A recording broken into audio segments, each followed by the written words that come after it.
ముస్లింలకు ఓవైసీ ఒక పెద్ద పిలుపునిచ్చారు. ఏమని అంటే, ఒకటి ఆయన అంగీకరించారు.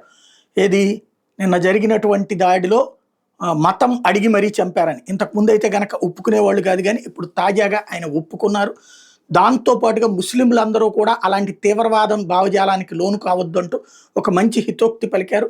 అదే సందర్భంలో భారతదేశం మీద జరిగిన దాడిగా దీన్ని భావించి ప్రతి ముస్లిము కూడా సంఘీభావంగా ఉండాలి. అందుకని ఇవాళ శుక్రవారం పూట్లంటే వాళ్ళకి అత్యంత ప్రాశస్త్యమైనటువంటి దినం. అందరూ కూడా ఖచ్చితంగా నమాజ్కి చేయడానికి మసీదుకి వెళ్తారు కాబట్టి ఈ రోజున అందరూ నల్ల బ్యాడ్జీలు పెట్టుకుని నల్ల చేతులకి ఇవి కట్టుకున్నా సరే వచ్చి నమాజులో పాల్గొనాలని పిలుపునిచ్చారు.